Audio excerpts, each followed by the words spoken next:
Today we are going to speak about ectopic pregnancy, which is very common among our medical fraternity and the common population. Now, what is ectopic pregnancy? Normally, the pregnancy is supposed to happen inside the uterine cavity. When it happens anywhere apart from the uterine cavity, it is called an ectopic pregnancy. And we usually see commonly in the fallopian tubes. How do ectopic pregnancy patients present? They usually present with a strongly positive or a weakly positive pregnancy test, and they can have either spotting PV and or a heavy menstrual bleeding or giddiness or syncopal attack and abnormal lower abdominal pain. How is this ectopic pregnancy diagnosed? This can be a clinical diagnosis, and what is more diagnostic is the ultrasound. Now, on ultrasound, the ectopic pregnancy can be seen in a position other than the uterine cavity, and depending upon the pregnancy sac size and the other structures development, the next management will depend. So, the ectopic pregnancy most commonly in the tube can be dealt in two ways. One is the medical management, the other one is the surgical management.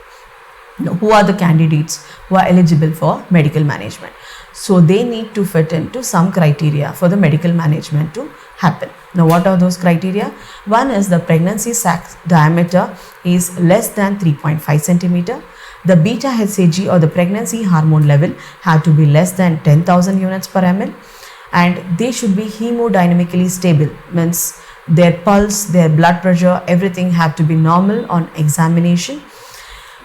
And those patients who are willing to be on a constant follow-up, these are the candidates for the medical management, where injection methotrexate followed by injection folinic acid are given in multi-dose regimen in our hospital for 3 doses, and with a follow-up of beta HCG values on day 5 and day 7.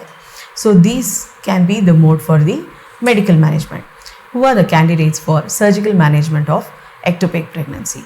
Those who are hemodynamically unstable, where their pulse is on the higher side, what we call tachycardia, the blood pressure is on the lower side, where the pregnancy sac diameter is more than 3.5 centimeter, and the beta HCG value is more than 10,000, and on the scan there is already an appearance of the cardiac activity. These are the candidates for the surgical management.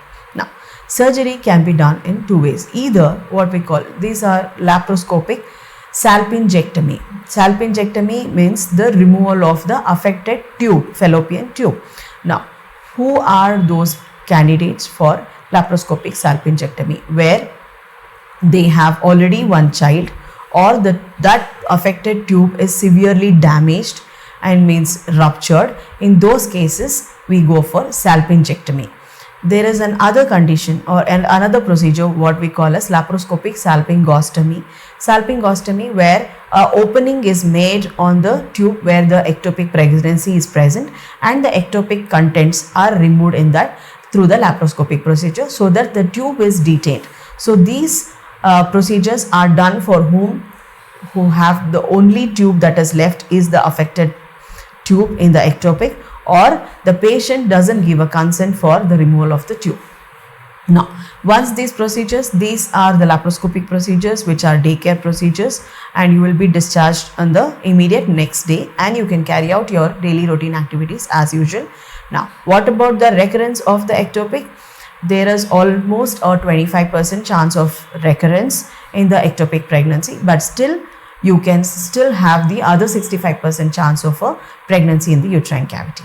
Now, any more queries on this ectopic, you can always log in to our website, or you can contact us. Thank you.